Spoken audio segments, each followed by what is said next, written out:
Hey everyone, my name is Allison Beagleman. My pronouns are she, her, hers, and I'm the Executive Director of Young Entertainment Activists, or YEA. Welcome to YEA's first ever Get Happy Hour and our first digital event. Tonight we'll be tuning in with a brilliant doctor and isolation expert to prep our mental health toolkits in the coming months. Because I don't want to have to rely on happy hour all the time. If you're wondering what I'm drinking, it's Gatorade. Because there's a 10 for 10 sale, and you got me, grocery store, you got me with that sale. But for anyone else who panic bought, please stop. You're adding to the problem. Anyhow, for first timers, YEA is a nonprofit acting as the hub for activism in young Hollywood. Our events and content provide tools and resources for young professionals to make an impact within their jobs and everyday lives. Now I just want to take a quick breath, because I think we all need it. That's why we're here today. Our community needs to be together now more than ever.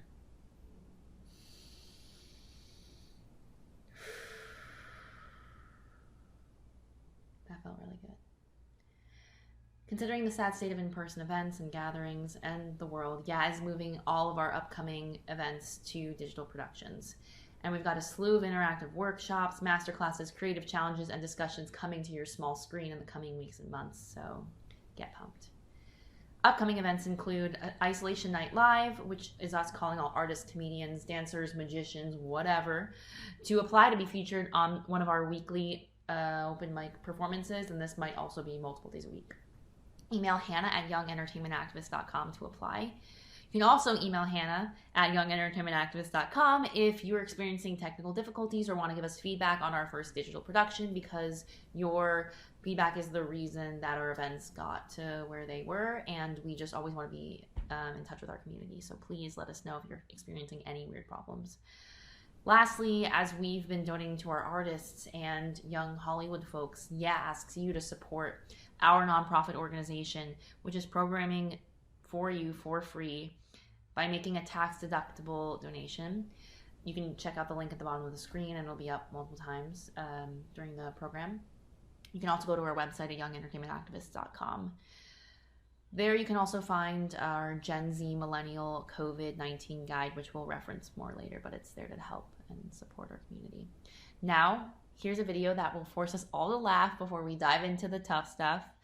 And it'll give context to our moderator, who is an influencer and sit-down comedian. Her name's Christina Wolfgram, and she also happens to be part of the YEA community.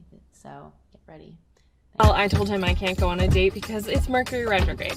What is this person? Oh my goddess. The universe is abundant with assholes. Ever since I've discovered astronomy, my life has been completely different. Traffic is so bad. It must be the full moon next week. No, I'm not online dating right now, but I am looking for a guru, if you know anyone. There are only two laws that I follow. The laws of the universe and traffic laws. People think that we're in control. We're not. The stars. It's the stars. Watch it! Whew. That was so stressful. Just need a second. Do you mind if I light up?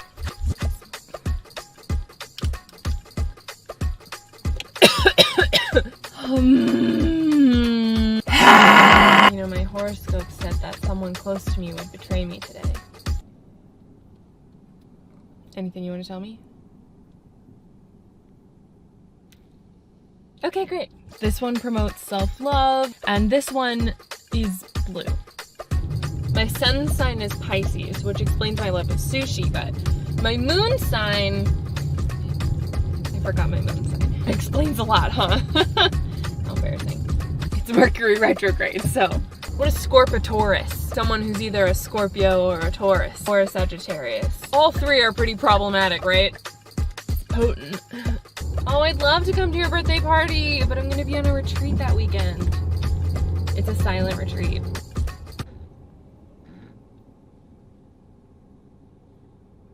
That was just me practicing. Don't be such a sad Sag. Be a happy Sag. I know, I was gonna go on a second date with him, but then I found out that he was a Libra, and I mean, our signs are just gonna be like, you know, I'm dating Mother Earth anyway. Doesn't matter. Got enough self-love to keep me going.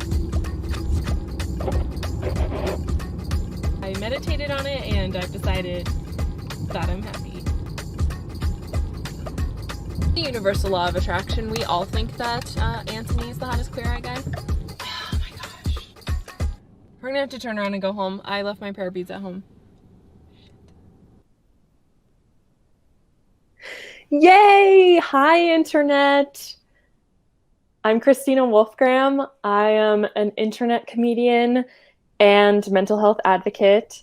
A lot of my material is about how to cope when your mental health isn't feeling your best, as you might have just seen in that video. I've tried a lot of different things, including crystals.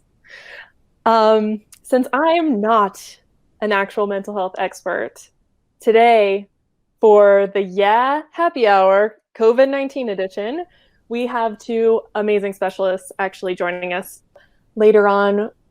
We want to hear your questions, and I have some questions about how we can be managing our... Great.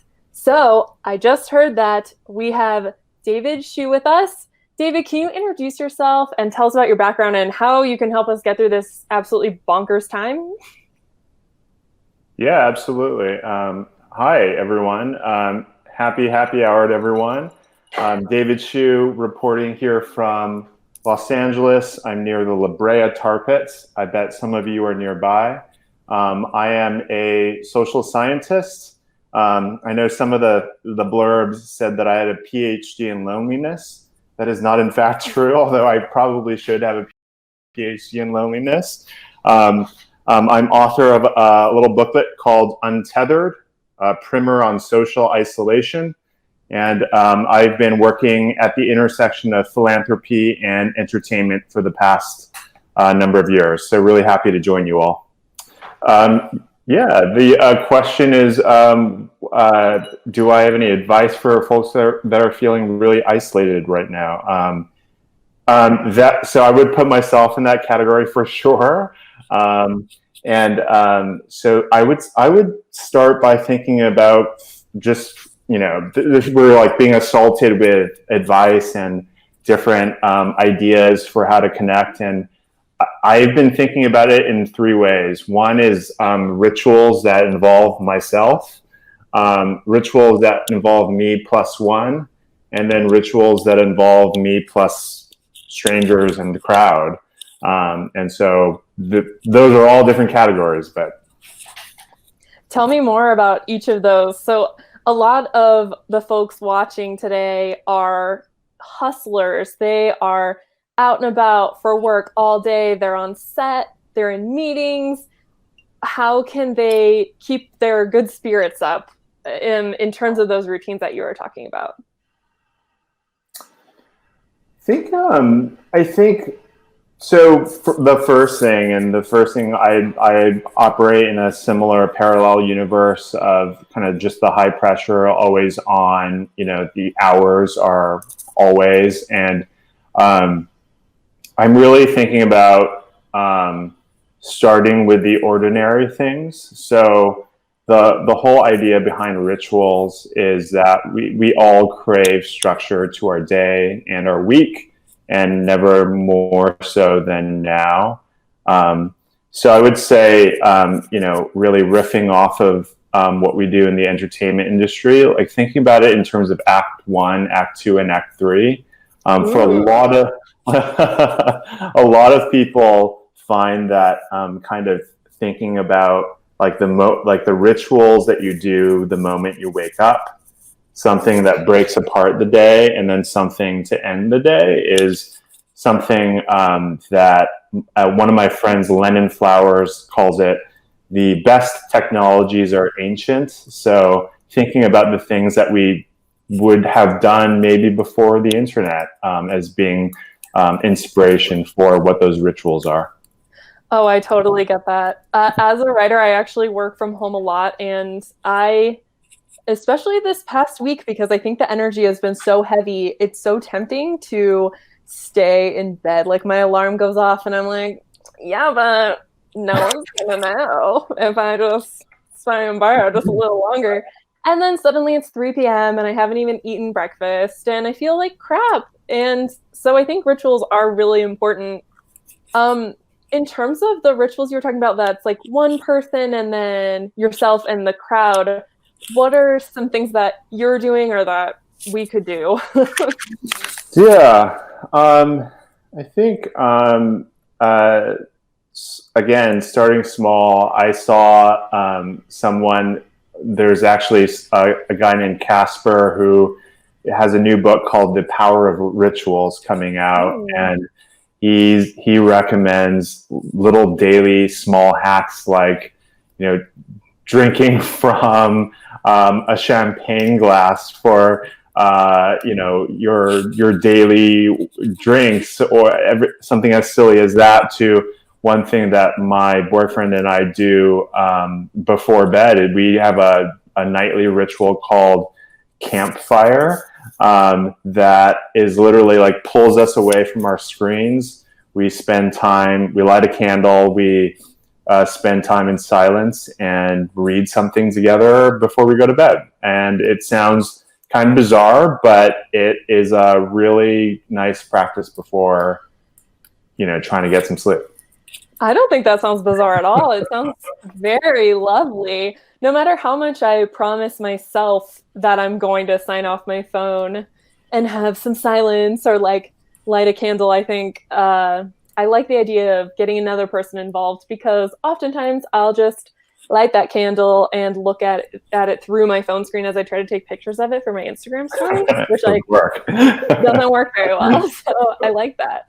And what about in terms of groups? Obviously, we should not be in groups right now. We should be at home, as social distance as possible. But how can we still be connecting in a healthy way to other people? It's a great question. I mean, I think everybody, my guess is, who's watching, has seen things sprout up in their own networks that are going to, like, some of the things, like maybe 99% of the things are going to feel bizarre and like you may not be into it, but there's whatever you're into, whether it's cooking together, having a drink together, yoga and fitness together. I've seen incredible virtual choirs sprouting up. There's just but the question is, like, instead of getting overwhelmed by all the opportunities to be together virtually, just like trying to focus on like what is the thing that I would most crave right now. It's out there, and it's probably within your network. It's going to emerge organically from your network. So just start with that one thing, I would say. And how do you manage your own mental health when you're seeing all that information? Again, it's really, I've been, I'm along there with all of you. I mean, I'm figuring it out myself as I go. For me, I'm someone who loves food and drinks, so I've been like really leaning into the slow cooking and the things that take time. My house always smells like food, and also I'm getting outside much more regularly. I would like my house to always smell like food. I'm so excited to be able to introduce our second guest, Dr. Charmaine Jackman. Doctor, can you introduce yourself, tell us about your background, and tell us about how you can help us during this just bonkers little time? Sure. And sorry, I'm having some connectivity issues over here in Massachusetts. No worries, we're happy to have you. Charmaine Jackman, I'm a psychologist, and I work in both a high school and have a private practice. So I've been fielding a lot of questions about, and I'm a mother of 2 young children, so fielding a lot of questions about how to kind of stay healthy, how to build good routines, how to be a patient parent and a spouse when you're cooped up in a house together. So I'm happy to lend some of what I've learned in these last few days with our audience. Oh, I'm sure. I can't imagine what it must be like for people who have never had to stay home together all day to suddenly kind of be crammed in. Are there any little nuggets of wisdom you could give any viewers that are suddenly quarantined with people. Maybe it's loved ones, but maybe it's lovingly quarantined. We've been doing the zone defense, so we've created a schedule for everyone, because my husband and I, we both still have to work. And so we have a schedule, not too tight, but there's morning work time, there's lunchtime, there's recess, there's afternoon work or outside. But it's been really important to have, work areas and also then creating space for play together, which has been fun. I don't usually get to have lunch with my kids and my family during the day, so that's been fun to come together. And then getting outside is crucial to just staying healthy and just having a clear mind. So today was a tough day because it rained most of the day, and so we did not get outside. So we had to resort to some screen time, which I've tried to avoid. But like David mentioned, we've gone back to like playing Monopoly and playing Uno, and it's been fun to kind of tap into some of those old games, that we grew up with as children, but have been replaced by screens. So. Oh, that sounds fun. Unless you're like my family and you are crazy competitive, then it will be heated. Although that always goes over. Yeah, that's part of it. We get pretty competitive, but that's part of the, it's part of it. Silver linings. Right, exactly. That's awesome. Can both of you speak to maybe some of our audience who are finding themselves very much alone, maybe home alone, maybe in a different state than their loved ones? Mm-hmm. Any advice for them? Can we start with Dr. Jackman? Sure. I think one of the things is really trying to make an effort to stay connected. And I think one of the things I've been talking to my friends about is kind of redefining that social isolation. I think if we focus on being alone and not being around other people, it can really, feed into that negative and feeling more alone. But, we can redefine what kind of the social distance means and thinking of it more as a way to reconnect. So I've been reaching out to people that I just haven't had time to contact either by phone or video calls, just sending a text.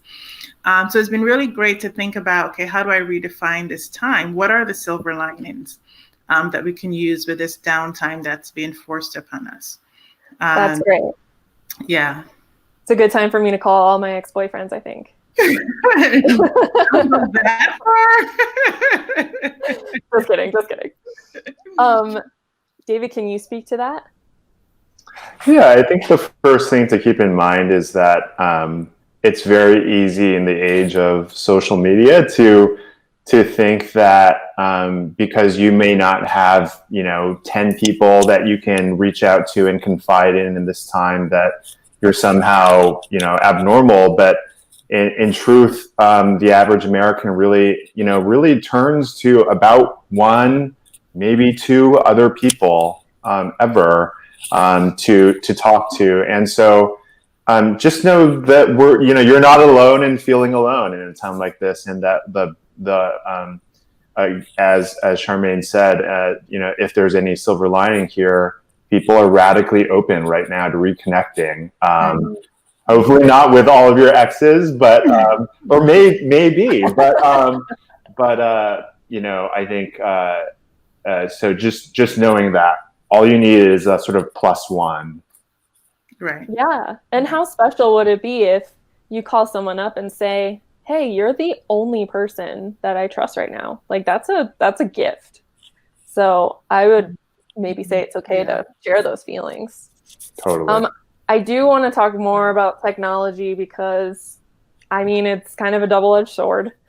Personally, I've been seeing a lot of advice out there, especially on Instagram, that I should be positive and now's the time to start my script, and that novel, I should take it out of the drawer. This is the time to be productive, and I should have abs by now because I should be working out all day and only eating healthy.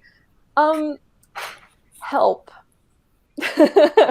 How can we manage kind of the overwhelm that comes with that kind of pressure? Right. So I do think it's helpful to have a goal, because it can be really easy to just kind of languish away over the next.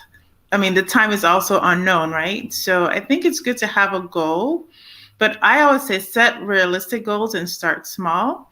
And maybe it's something you're doing with someone else, so that there's that, again, creating that social connection, so you're not isolating. But there is a temptation to like you kind of exaggerate what you can accomplish in the time. And many people still have work expectations, so keeping that in mind. But I think it is important to to kind of think about one thing that you put on the back burner that you can bring out, but not expecting that you'll have it all completed. But what are the little steps that you can take every day to work on that? So I'm a person who's big on goals and goal settings, and then also having someone you can be accountable to. I think that's the best way to be successful on your goals. Great. David, any thoughts on that? Yeah, totally. I think that we are all probably seeing in our networks some pretty toxic advice.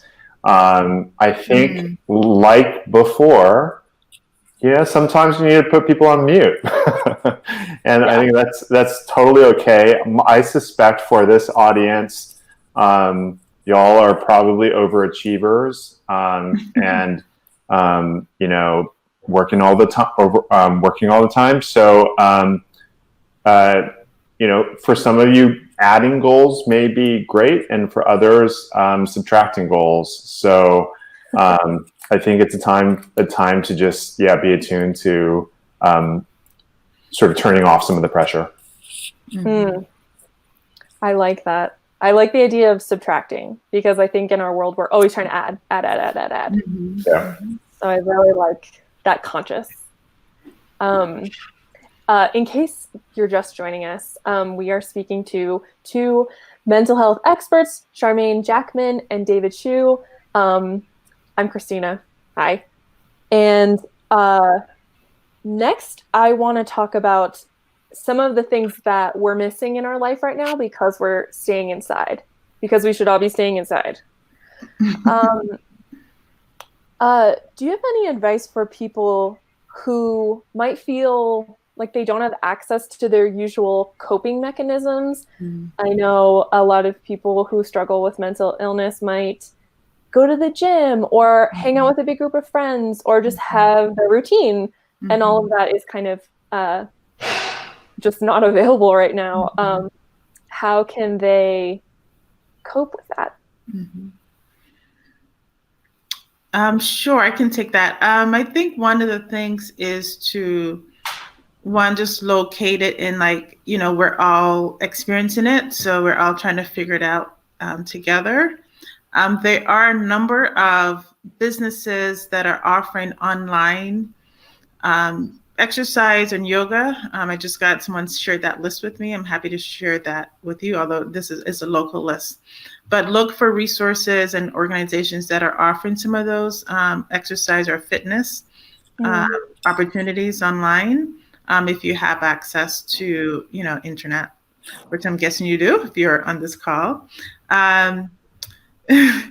But in terms of the feeling of kind of loneliness, something, a crisis like this can definitely trigger someone's anxiety or depression symptoms. And I think it's really important to pay attention to what you're experiencing and to not kind of minimize it. Some states are offering free telehealth services if it's not offered through your insurance companies. So that's definitely something to check out in terms of connecting with a mental health professional. And I would just say, I think it is important to get outside. So even if you're not engaged in your usual routine, still getting outside to walk and get fresh air and kind of get those, your natural hormones going will be really important and key. I think, other things I often recommend to folks is just starting and ending your day with gratitude. So listing three to five things that you're grateful for.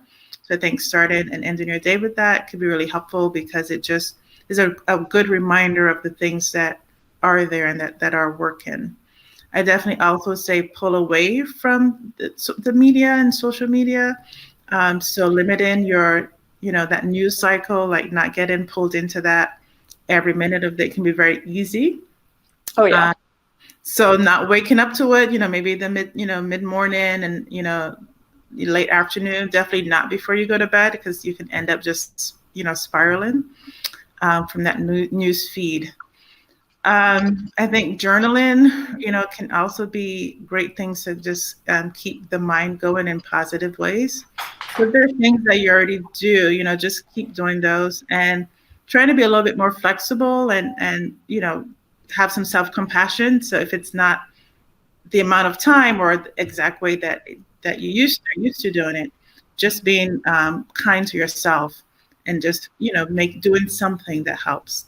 I think the most problematic thing would just be to stay vegetative and just be in bed and withdraw and not connect. Doing things that are contrary to that would be really helpful. Yeah. Just in case anybody needs to hear it too, sometimes if I stay in bed, I don't take my medication on time. And I need to be taking my antidepressants at the same time every morning. So even that, I've been trying to be like, victory! I did something. Yeah. And that's okay. Yeah. Thank you so much. David, do you have anything else to add to that? Everything Charmaine says. I feel like I second that. I mean, I think that this is, I'm definitely figuring out how to be a nature boy without having total access to nature. So we are houseplant millennials, bringing nature in. But yeah, I think the really amazing thing is there's like a kind of a solidarity revolution happening here, and we all have ideas and have been sort of developing tools for this organically over the past few years. So it's kind of I think people have the tools. So that's great. Do you have any thoughts about, actually, one moment. I did want to tell our audience that if you're not prepped for COVID-19 and you want to be, you can check out YEA's guide for millennials and Gen Zers on their website and socials. We're actually going to have a link below. How to get that out there. But back to kind of these tools that you're talking about.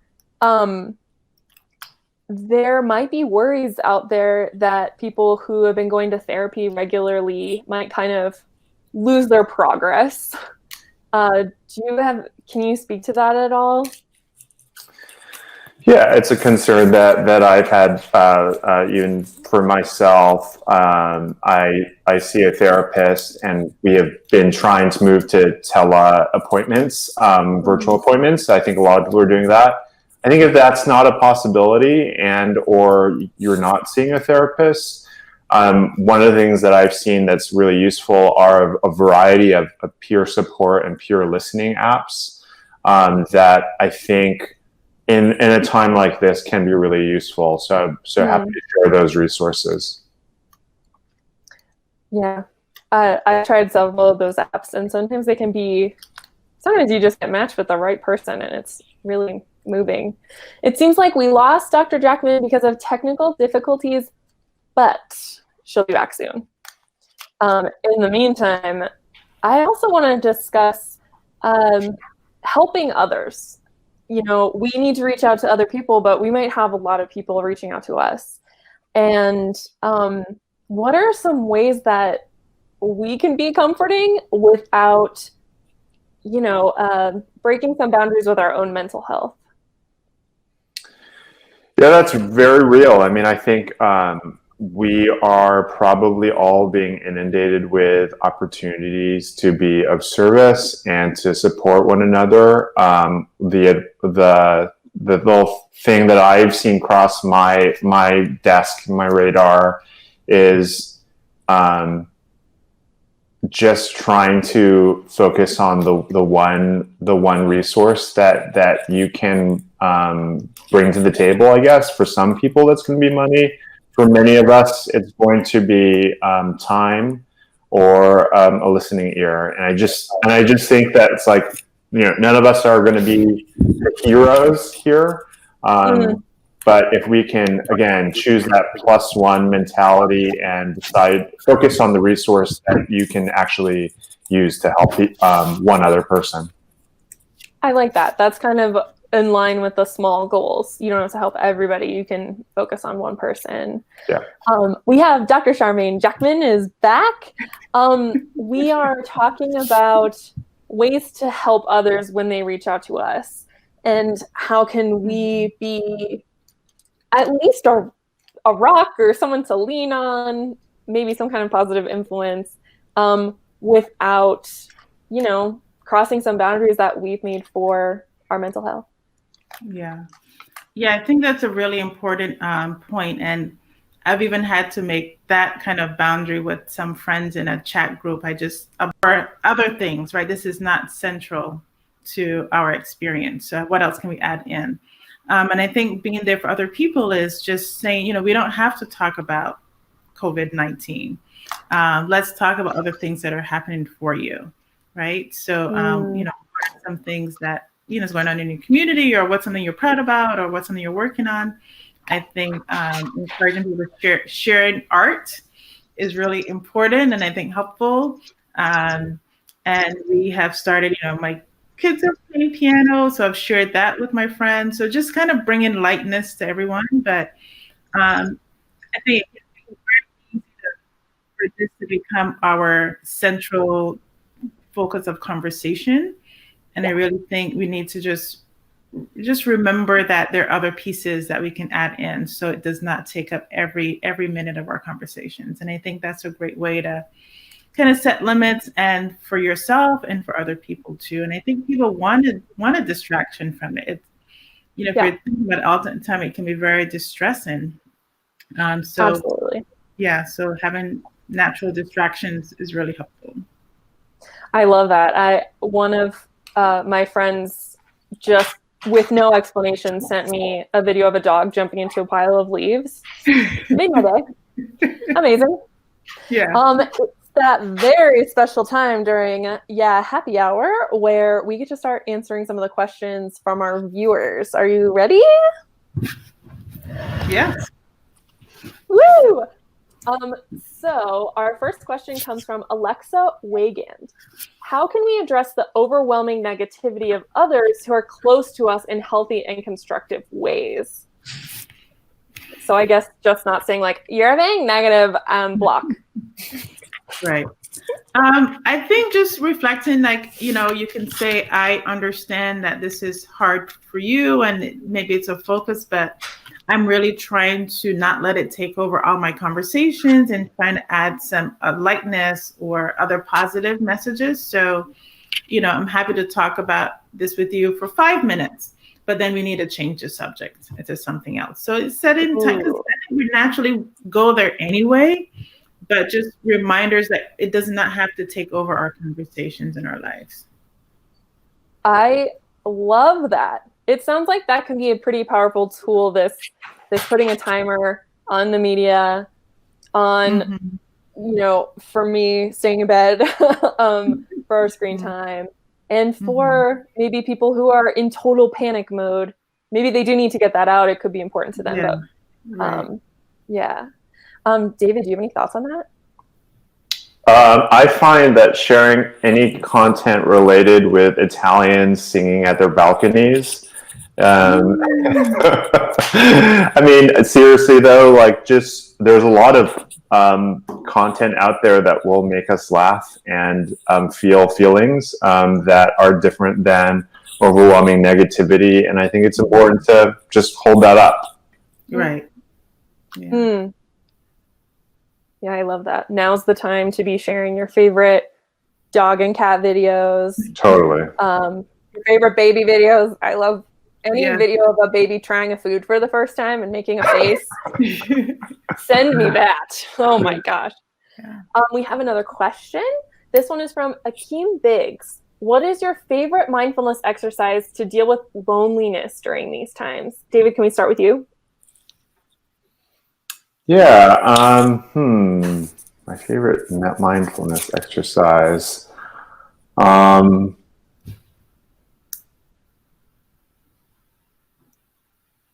I think it's probably again returning to the plus one, like thinking about some of the things that just bring me joy on my own. So for me, it's like cooking, and even though I might be feeling lonely, think like really like leaning into the things that bring me a sense of calm and help me to gain perspective, and then eventually saying, okay, like who can I loop into this thing that brings me joy, or how am I connecting with someone else who may also find meaning in this. So like just last night I made a terrible batch of couscous, and I pinged someone in my network who I hadn't been in touch with for a while, who I remember had taken a trip and learned how to make the best, fluffiest couscous. So, yeah. A batch of terrible couscous should totally be your memoir title. Just saying. Dr. Jackman, what about you?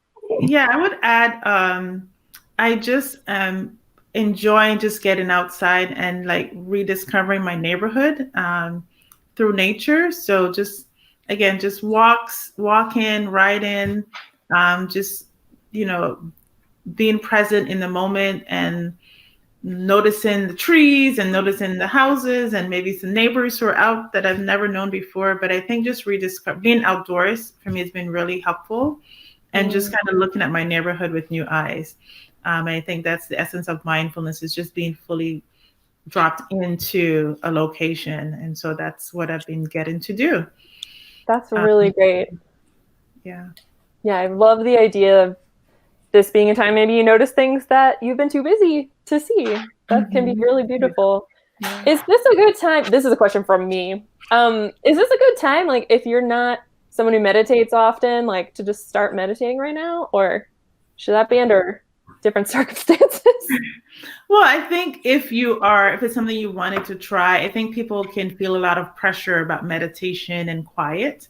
But I think if you're willing to be patient with yourself, there are lots of, videos out there to help kind of guide you through how to do that. And, starting, like, you don't necessarily need to meditate for an hour the first time you do it. So maybe it's just 5 minutes to start. So just kind of just managing expectations. But definitely it's always great to kind of center and kind of connect from within. So I would always suggest that, but I think just also managing expectations around it. Hey, baby steps. Yeah. Great. We have a next question from the audience. This is from Jessica. She said, how can those of us with anxiety and mental health issues deal with having those during this crisis?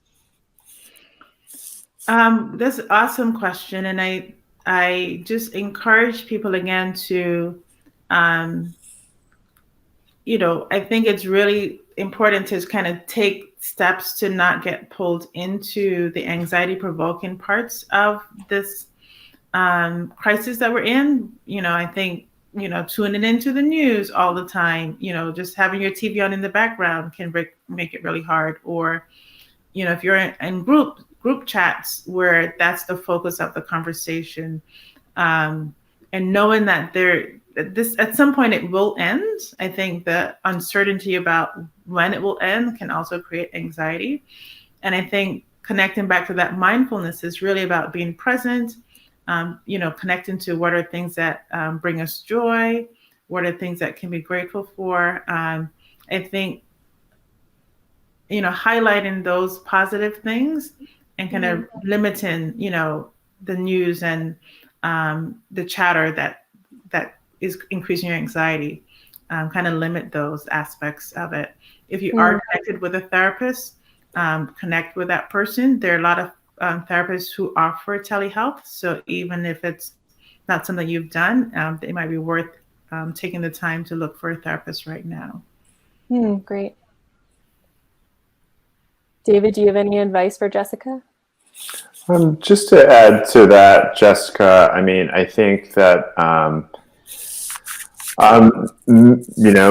many of us, most of us, face a variety of anxiety and mental health issues. And so I would, what I suggest is reaching out and connecting with folks, sharing about that, and just being open about that.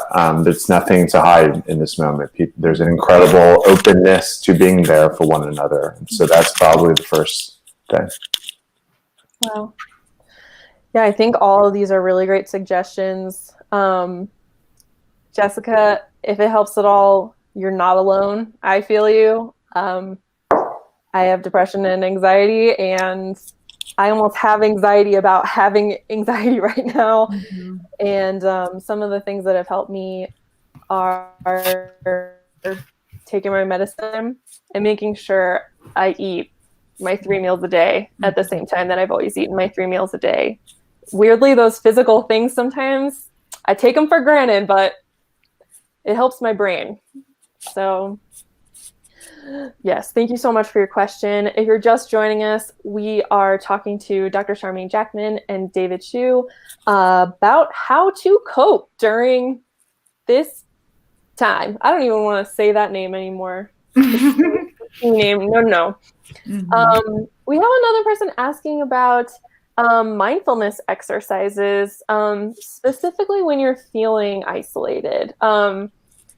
Do either of you have any other maybe kind of easier mental mindfulness exercises that someone could do right here, right now? Sure. One that's a grounding technique is we call 5, 4, 3, 2, 1.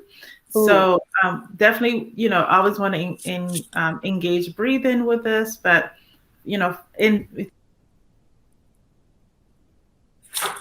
Oh no, it seems we've lost Dr. Jackman.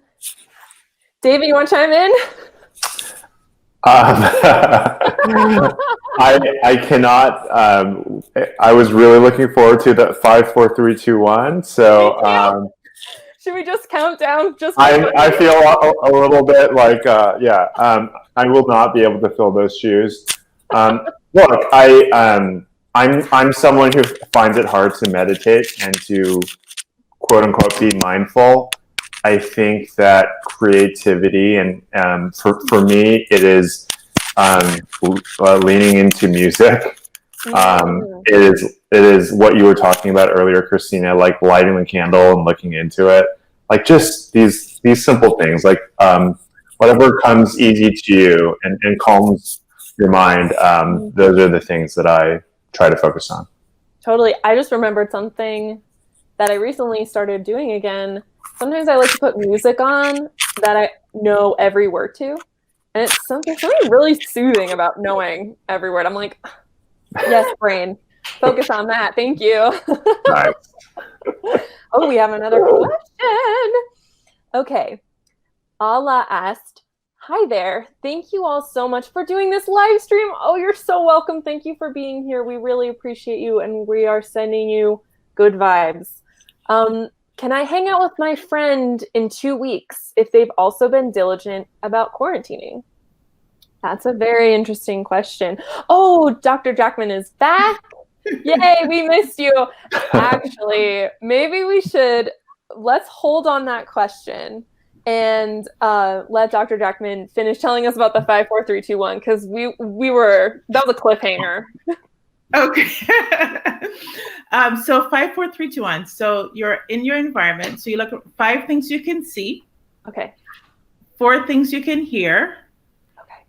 If you're not in a climate controlled environment, 3 things you can smell. or maybe 3 things you can feel. So touch, 2 things you can smell, 1 thing you can taste, or 1 good thing about you. Oh, I love that so much. Okay, that was definitely worth the cliffhanger there. Another one that I recommend is a visual imagery exercise. And that's kind of imagining or putting yourself in a place where you have, it could be a favorite place, a place where you feel calm and centered and at peace. It could be real or make believe. And so just kind of locating, centering yourself in that place. Again, bringing in your 5 senses, your sense of smell, your sense of sight, your sense of touch, taste, all the 5 senses, and kind of just putting yourself in that environment. I use that a lot with clients, and they really, really love that.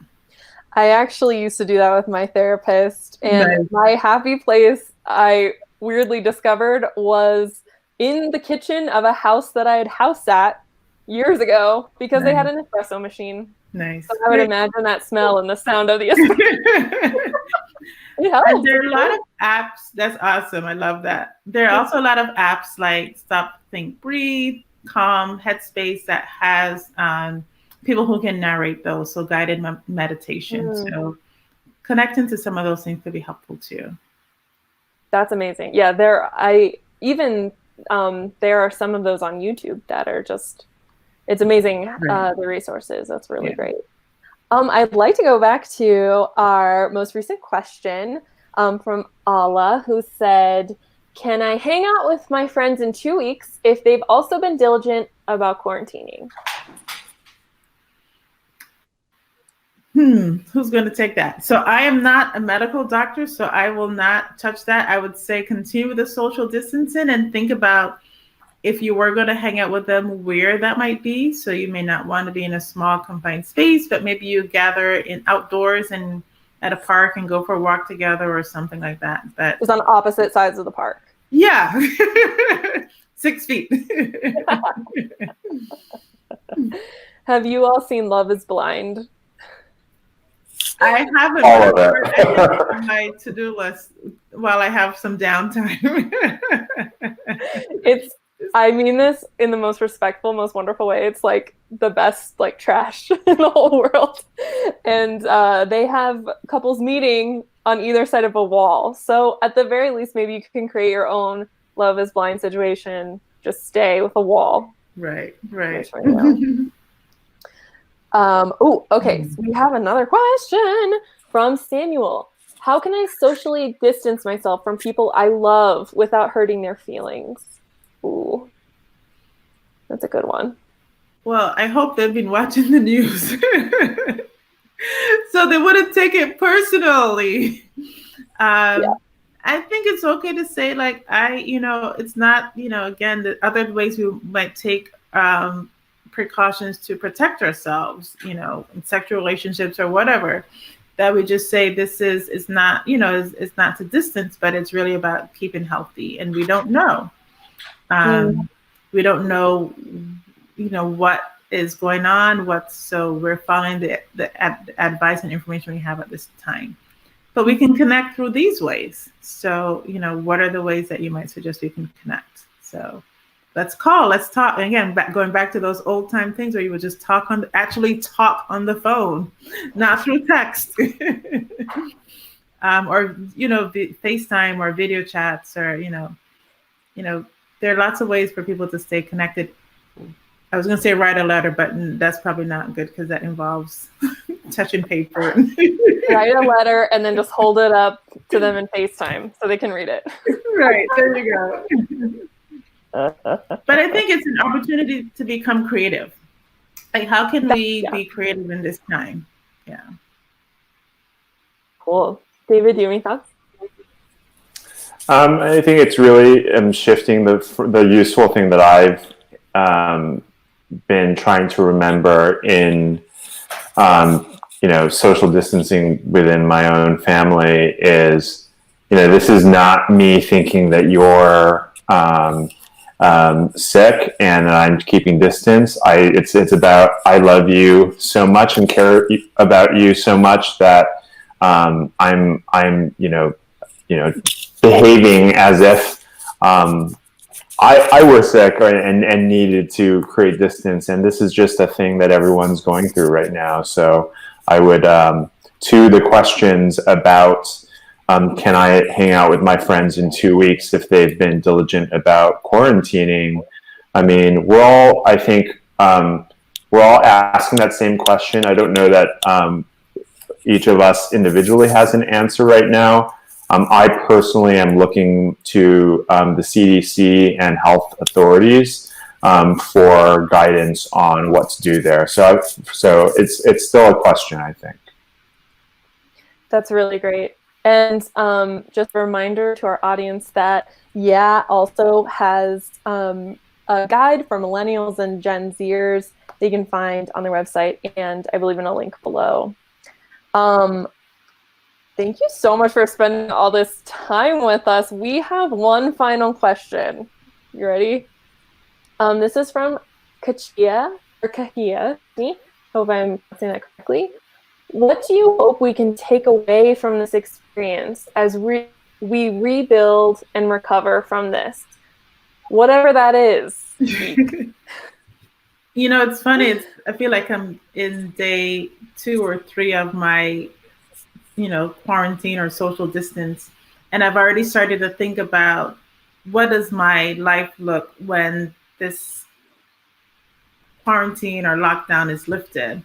And one of the things that's like, I think it's a really good time to reflect on what's the positive, what are the silver linings from this experience?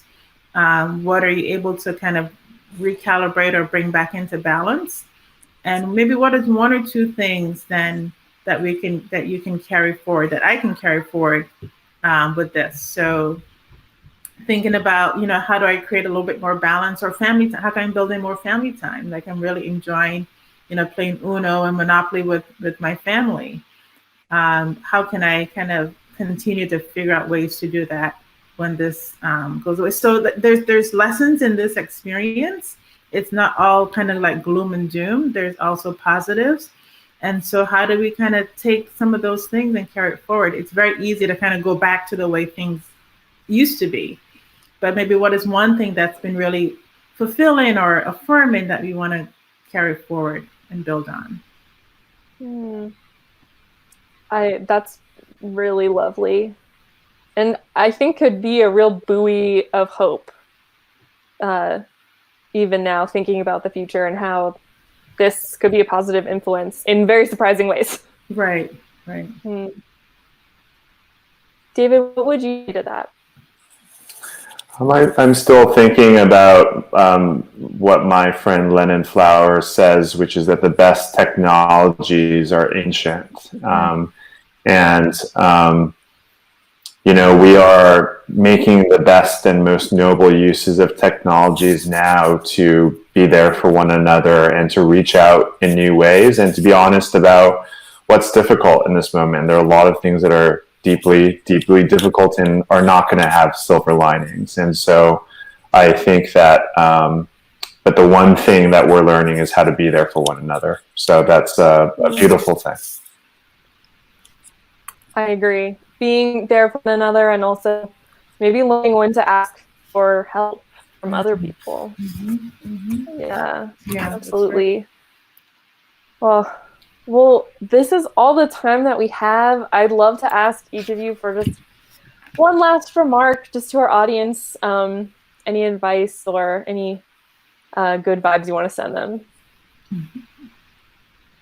I'll start with this is not just a time of social distancing or social isolation. This is a time of being together apart. That's great. Yeah. Definitely add on to that is about social continuity. So how can you continue to build those relationships that you have built? How can you reconnect with people who you have not connected with in the past? I think it's a real opportunity to continue to build those relationships. And then in terms of just taking notice of your emotions and your mental health and taking steps every day to make sure that you're keeping that in a good place. Oh, thank you both so much for your wisdom and your advice and your loving presence. Honestly, I can feel it from where I am in New Mexico, so I know our audience is lucky to have you. If you'd like to look our guests up, Dr. Charmaine Jackman and Dr. David Shu, they are amazing. And where's the best place for people to find you on the internet?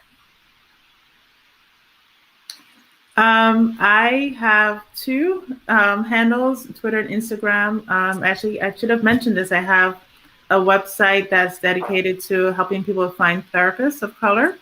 That's it's innopsych.com, and I can share that with Melanie. And also at Dr. Charmaine. Ooh. So at Dr. Charmaine. So that sounds like a TV show waiting to happen, honestly. Great. I'm David T. Shu on Instagram. I'm mainly there. And readuntethered.com. And my future memoir, A Bad Batch of Couscous, I think it was, Christina? It has such a ring to it. Amazing. Well, thank you both so much. To our audience, before we wrap up, I want to make sure that you all have our action items. You can check out the link to YEA's COVID-19 guide. It has expert data, but it's really written for young people. So in my opinion, it's much less stressful than just Googling COVID-19, which I did and I don't recommend. Also, there's another thing that you can do, and it's to take the hashtag 14-day isolation pact. So that means you are promising to stay in for the next 14 days to protect the health of loved ones, but also strangers. And it's fun to invite your friends, participate in that hashtag. For more immediate YEA updates and to find out about upcoming events, you can sign up for the newsletter. It's a weekly newsletter and it's amazing. And follow YEA on Instagram at YEA Los Angeles. I just wanted to thank you all for being here. This has brought up my spirits, and I really hope that everyone watching feels like they just had a little hangout with some friends, two of which who happen to be mental health experts, and one who happens to just have mental health issues. But I'm so thankful to be part of this YEA Happy Hour, COVID-19 edition. And we are going to end with just a little more comedy. Thank you so much to our producer, Melanie. She made all this run so smoothly. And okay, enjoy this, hopefully, little laugh. Bye, Internet. Corky. Swirl it all. Look at the legs on that. And the arms.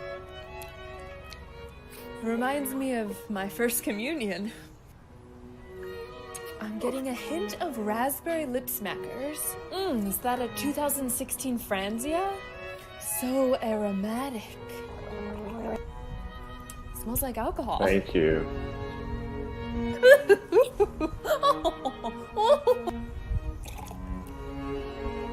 I would pair this with a nice microwavable macaroni and cheese. How much is a glass of this? $8?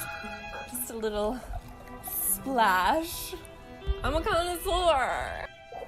Okay, I have a really good idea. I should have my own show on the Food Network.